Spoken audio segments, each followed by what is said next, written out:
সালাম আলাইকুম। এইচএসসি 25 কেমন আছে সবাই? ভূগোল প্রথম পত্র অনেকেরই একটা বিভীষিকার নাম, তাই না? একটু ভয় লাগে বোধহয় পড়তে, অনেক বেশি ইনফরমেশন, অনেক বেশি। যারা আগেও আর্টস পড়নি এসএসসি তে, তাদের ইন্টারমিডিয়েটে এসে ভূগোলটা বেশ কঠিন লাগে আমি বলে শুনেছি। তো যেহেতু প্র্যাকটিক্যাল আছে 25 মার্ক প্লাস হচ্ছে বাকিটা কিন্তু খুব বেশি কঠিন না, অত ভয় পেও না। চলো তাহলে দেশে দেখে আসা যাক যে 7টি টপিক পড়ে মোটামুটি ভূগোল প্রথম পর্যায়ে আমরা A+-এর ভালো মার্কে, শুধু A+ নয়, একটা ভালো মার্ক আশা করতে পারি। তাহলে চলো দেখে আসি পৃথিবীর গঠন। প্রথম অধ্যায়টাই যেটা পৃথিবীর গঠন, ওই যে তোমার কেন্দ্রমণ্ডল, অশ্বমণ্ডল, গুরুমণ্ডল, এইটা যদি একটু, এই যে আমরা এরকম একটা চিত্র ছিল তাই না, যে এতটুকু হচ্ছে তোমার কেন্দ্রমণ্ডল, তারপরে তোমার গুরুমণ্ডল, অশ্বমণ্ডল, এই যে চিত্রটা, এটা যদি একটু ভালো করে একটু বিস্তারিত ব্যাখ্যা করে দিতে পারো তাহলে কিন্তু পৃথিবীর গঠন খুব বেশি বড় না। আর পৃথিবীর পাতের যে একটা বড় সড়ো একটা ব্যাখ্যা দেওয়া আছে, অনেক বিস্তারিত দেওয়া আছে বইয়ে। পাত সঞ্চালনটা আসলে তেমন খুব একটা আসে না, আসে দু একটা বোর্ডে। তবে যদি এই টপিক গুলো সহ মোট 7টা টপিক খুব ভালো করে পড়ো তাহলে তো আমার মনে হয় পাত সঞ্চালনটা মোটামুটি স্টাইলে স্কিপ করতে পারো, অথবা যদি কেউ পড়তে চাও মোস্ট ওয়েলকাম। তারপর হচ্ছে তোমার ভূমিকম্প, আগ্নেয়গিরি, সুনামি পরের চ্যাপ্টারে। এই যে ভূমিকম্প, আগ্নেয়গিরি, সুনামি, এই তিনটা দুর্যোগের তোমার হচ্ছে সেই কারণ, ফলাফল, তাৎপর্য পরিণতি, যেমন বলেছিলাম যে কারণ, ফলাফল, তাৎপর্য খুব ভালোভাবে যদি পড়তে পারো, তোমার হচ্ছে কারণ আর ফলাফল, ঠিক আছে? এই তিনটা দুর্যোগের কারণ এবং ফলাফল, তারপর কিছু বাড়তি ইনফরমেশন, যেমন জাপানে অনেক বেশি ভূমিকম্প হয়, তারপর হচ্ছে আমরা কোন কোন দেশগুলোতে আগ্নেয়গিরি অগ্নুৎপাত বেশি দেখতে পাই, তারপর তোমার হচ্ছে সুনামি প্রবণ এলাকা, যে হচ্ছে সাগর উপকূলীয় যে অঞ্চলগুলো আছে সেগুলোতে সুনামি বেশি হতে দেখা যায়। এই যে এই জিনিসগুলো সহ একটু রেশিও দিয়ে কিছুটা ইনফরমেশন বাড়িয়ে দিয়ে যদি খুব ভালোভাবে লিখতে পারো ইনশাল্লাহ, তাহলে অনেক ভালো মার্ক আশা করতে পারো। ভূগোলে কিন্তু ইতিহাস, পরিণতি, সমাজবিজ্ঞান, সমাজকর্ম এগুলোর মতো খুব বেশি বিস্তারিত কিন্তু সৃজনশীল অনেক বড় করে লিখতে হয় না। হ্যাঁ, গ 1.5 পৃষ্ঠা, ঘ 2 পৃষ্ঠা, অত বড় করে করার প্রয়োজন নেই। তবে মূল কথাগুলো, মূল টপিকগুলো পয়েন্ট আকারে লিখতে ভূগোলে একদম ম্যাথের মতো সলিড মার্ক পাওয়া যায়। ওকে, তারপর হচ্ছে নদী ও নদী পর্যায়ে, একদম মোস্ট ইম্পর্টেন্ট, এখান থেকে প্রত্যেকবার প্রশ্ন আসে। নদী ও নদী পর্যায়গুলো যে আছে এবং নদী ভাঙনের ফলে যে ভাঙন অথবা যে কারণেই হোক, এই যে নদীগুলো সেই হিমালয় থেকে বঙ্গোপসাগরে পানি এসে পড়ছে, নানান স্তর আমরা দেখতে পাই, নদী পর্যায়গুলো দেখতে পাই, এগুলো সহ, এবং যে নদী ভাঙন পর্যায়ে সৃষ্ট যে ভূমিরূপ গুলো আছে, এগুলো থেকে কিন্তু একাধিক সৃজনশীল চলে আসতে পারে। ঠিক আছে, অতএব নদী নদী পর্যায় এবং নদী ভাঙনের ফলে সৃষ্ট ভূমিরূপ গুলো কিন্তু খুব খুব ভালো করে পড়বে, এবং অবশ্যই চিত্র সহ পড়বে। ঠিক আছে, ভূগোল ফার্স্ট পেপার, সেকেন্ড পেপার যেটাই বলো না কেন, ভূগোলে মার্ক তোলার অন্যতম শর্ত হচ্ছে কি? চিত্র। যত বেশি চিত্র অ্যাড করতে পারবে তত কিন্তু তোমার লেখার পরিমাণ একদিক দিয়ে কমছে। দেখো, দুইটা সুবিধা আছে, তুমি চিত্র দিচ্ছ, তোমার উত্তরের মান অনেক বাড়ছে, দ্বিতীয়ত তোমার লেখার পরিমাণ কিন্তু ওই অনুযায়ী কমে যাচ্ছে। এখন কেউ যদি চিত্র ছাড়া শুধু বিস্তারিত লিখতে যায় তাহলে কিন্তু তার লেখা পরিমাণটা অনেক বেশি হচ্ছে, প্লাস সময়ও বেশি লাগছে। ঠিক আছে, তো চিত্র দিচ্ছ, তোমার প্রশ্নের মান ভালো হচ্ছে, তারপর তোমার হচ্ছে কি বলে, লেখার পরিমাণ কমছে, এবং সর্বোপরি মার্ক পাওয়ার সম্ভাবনা অনেক বেশি বেড়ে যাচ্ছে। অতএব অবশ্যই অবশ্যই চিত্রগুলো বাসায় প্র্যাকটিস করো এবং চিত্র দেওয়ার চেষ্টা করো। ওকে, তারপর হচ্ছে তোমার বায়ুমণ্ডল, একদম সবচেয়ে বড়সড় ফাঁকিবাজি চ্যাপ্টার। হ্যাঁ, মাত্র 4টা, 2 থেকে 2-3, বিভিন্ন বইয়ে বিভিন্ন রকম, আমি যেটা পড়েছিলাম সেখানে মাত্র 4টা পেজ ছিল। একদম পিচ্ছি একটা চ্যাপ্টার, বায়ুমণ্ডল, মানে বায়ু দূষণের কারণ, বায়ু দূষণের ফলাফল, বায়ু দূষণ কিভাবে প্রতিরোধ করতে পারি।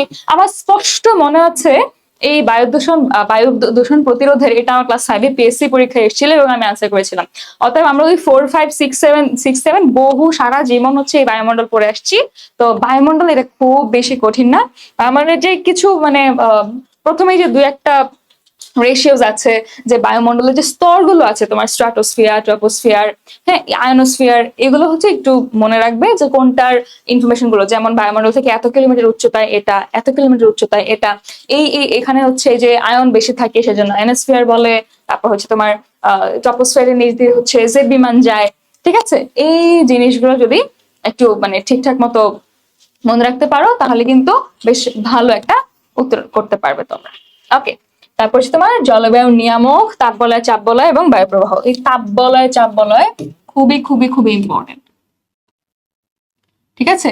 এই কিন্তু খুবই ইম্পর্টেন্ট। তাপ বলয়, চাপ বলয় থেকে কিন্তু প্রত্যেকবার সৃজনশীল আসে, এবং অবশ্যই কি করবা, চিত্র দিবা।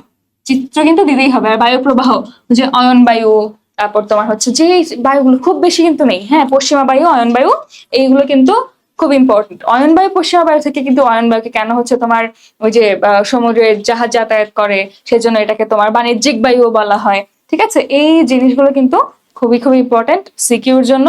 আর জলবায়ুর উপাদান এবং নিয়ামক, এটাও তোমরা হচ্ছে ক্লাস 5-6 পড়ে আসছো, এটা তোমরা জানো, খুব বেশি পড়ার প্রয়োজন নেই। এখান থেকে তাপ বলয়, চাপ বলয় এবং বায়ু প্রবাহটা ভালো করে পড়লে এখান থেকে অবশ্যই একটা সৃজনশীল কমন পাওয়ার আশা রাখা যায়। ওকে, এই চ্যাপ্টার থেকে হচ্ছে যে নিরক্ষীয়, ভূমধ্যসাগরীয়, মৌসুমী জলবায়ু, জলবায়ুর কি বৈশিষ্ট্য, আর কিচ্ছু না। এখানে নিরক্ষীয়, ভূমধ্যসাগরীয় আর মৌসুমী জলবায়ুর বৈশিষ্ট্য খুব সুন্দর করে টেবিল করে দেয়া আছে। ছকগুলো যদি অন্তত ছকগুলো পড়ে যাও, তারপর হচ্ছে 3টা জলবায়ুর কম্পারেটিভলি ছকও বইয়ে আছে, ঠিক আছে? তোমার যে রাইটারই বই পড়ো না কেন, আমি যেটা পড়েছিলাম সেখানে ছিল, অক্ষরপত্রে ছিল, সব জায়গায় বোধহয় আছে। তো নিরক্ষীয়, ভূমধ্যসাগরীয়, মৌসুমী জলবায়ু, 3টা জলবায়ুর বৈশিষ্ট্য খুব খুব ভালোভাবে পড়বে। এবং আরেকটা এখান থেকে যেটা প্রশ্ন আসতে পারে, যে বাংলাদেশে যে জলবায়ু বিদ্যমান সেটার ব্যাখ্যা দাও। অর্থাৎ কি, বাংলাদেশের মৌসুমী জলবায়ু বিদ্যমান, বাংলাদেশের যে জলবায়ু অর্থাৎ মৌসুমী জলবায়ুকে ইঙ্গিত করা হয়েছে, এটা লিখে তারপরে মৌসুমী জলবায়ুর ব্যাখ্যাটা তোমরা দেবে। ওকে, তারপরে হচ্ছে তোমাদের জোয়ার ভাটা। এটা অনেকের কাছে অনেক ইজি লাগে, অনেকের কাছে একটু কঠিন লাগে। তো আসলে কঠিনের তেমন কিছু নেই, আমি নিজে হচ্ছে ভয় পেয়ে পড়তাম না, কিন্তু পরে যখন পরীক্ষার 1 মাস আগে যখন দেখলাম, তখন মনে হচ্ছে যে না, যতটা ভয় পেয়েছিলাম আসলে অত কঠিন নয়, পারলে বোধহয় আগেও পড়লে পারতাম। তো জোয়ার ভাটাটা কিন্তু, জোয়ার ভাটা থেকে সিকিউ একদম 200% আসবে। কেউ হচ্ছে এটা মানে না আসার কোনো সুযোগ নেই, ঠিক আছে? জোয়ার ভাটা পড়তে পারো। আরেকটা আপু যেটা সিভ করেছে সেটা হচ্ছে সমুদ্র স্রোত। সমুদ্র স্রোত আমার কাছে আসলে খুব একটা কঠিন লাগতো না, কারণ কি, ওই যে আমাদের কলেজে স্যার এত ভালো করে পড়িয়েছিলেন, মানে হচ্ছে এত বেশি ভালো করে পড়িয়েছিলেন, যে ওটা থেকে আসলে খুব একটা, যদি তোমরা স্কিপ করতে চাও মোস্ট ওয়েলকাম, কারণ অধিকাংশ স্টুডেন্টের কাছে আমি শুনেছি সমুদ্র স্রোত কঠিন লাগে, যেহেতু অনেকগুলো স্রোত, অনেকগুলো ডাইরেকশন আছে, অনেকগুলো ডাইমেনশন আছে, কোন দিকে কোন স্রোত কোন দিকে যাচ্ছে, কোন দিকে যাচ্ছে, যদি গুলিয়ে ফেলো, গুলিয়ে ফেলে কিন্তু হবে না, ওখানে অবশ্যই মার্ক কাটা যাবে। যদি সমুদ্র স্রোত স্কিপ করতে চাও ইউ ক্যান, কিন্তু বাকি 7টা কিন্তু ভালো করে পড়তে হবে, রিস্ক নেওয়া যাবে না, যেহেতু তুমি স্কিপ করছো, অতএব বাকিগুলো কিন্তু ভালো করে পড়তে হবে। যদি তোমার মনে হয় যে যেগুলো আপু দিয়েছে এইগুলো থেকে আমি একদম যা যেভাবে যা আসবে সেটাই আনসার করতে পারবো, তাহলে সমুদ্র স্রোত স্কিপ করতে পারো, অসুবিধা নেই। তো বিচূর্ণী ভবন, নগ্নী ভবন একটা চ্যাপ্টার আছে, সেটাও কিন্তু আমি দেই নাই, কিন্তু যদি হচ্ছে ওটা আমার ইজি লাগতো, তবে আমি অধিকাংশ, আমি কিন্তু ভিডিও, আমরা যেটাই অন্বেষণ যেই ভিডিও বানাই না কেন স্টুডেন্টের জন্য বানাই, যাতে তোমরা যেন উপকার পাও। তা আমি ম্যাক্সিমাম অনেক অনেক স্টুডেন্টের কাছে শুনেছি যে বিচূর্ণী ভবন, নগ্নী ভবন নাকি কঠিন লাগে, তো আমার লাগতো না।